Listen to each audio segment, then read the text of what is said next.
అందరికీ నమస్తే అండి.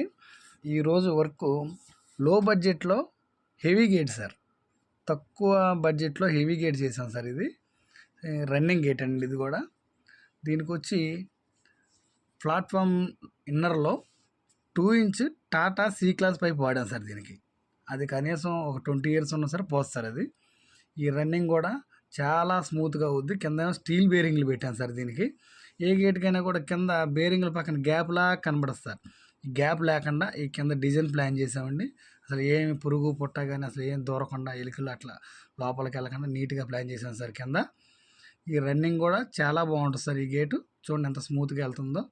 నీట్గా లెఫ్ట్ హ్యాండ్తో వేసినా కూడా నీట్గా ఉంటుంది, స్మూత్గా రన్ అవుతుంది సార్. ఇది ప్లస్ ఇంకోటి లోపల కూడా త్రిబుల్ లాకింగ్ సిస్టమ్ ఇచ్చాను సార్. దీనికి ఈ టాప్ మీద వచ్చేసరికి చూడండి, ఈ టాప్ వచ్చి ఈ హ్యాండ్ లాక్ 2 పక్కల చేసుకోవచ్చు అండి.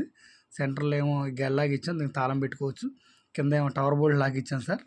ఇదండి లాకింగ్ సిస్టమ్. ప్లస్ ఇంకోటి దీని సెంటర్ గ్యాప్ కూడా హాఫ్ ఇంచ్ గ్యాపేనండి. ఇట్లా పైప్కి మధ్యలో ఉండేది. మీరు వెనకమాల ప్లాస్టిక్ సీట్ కానీ ఇలాంటి సీట్ వేయాల్సిన అవసరం కూడా లేదండి. అంత నీట్గా అసలు యువతల నుంచి అవసరం మనుషులు కూడా పెద్దగా కనబడరు. చాలా నీట్గా ఉంటుంది. లెఫ్ట్ హ్యాండ్తో వేసినా సరే ఫ్రీగా మూవ్మెంట్ అవుతూ ఉంటుందండి గేట్. ఇది చాలా బాగుంటుంది. ప్లస్ ఇది ఆ సైడ్ వేసే లేజర్ కటింగ్ షీట్ ఇచ్చాను సార్. ఈ టాప్ మీద వచ్చేసరికి బేరింగ్ ఇచ్చాము, డబల్ బేరింగ్ ఇచ్చాం. నీట్గా లేడీస్ కూడా మూవ్ చేసుకున్నా సరే ఇబ్బంది లేకుండా వెళ్తుంది సార్. ఇది sir final finishing. Okay, thank you.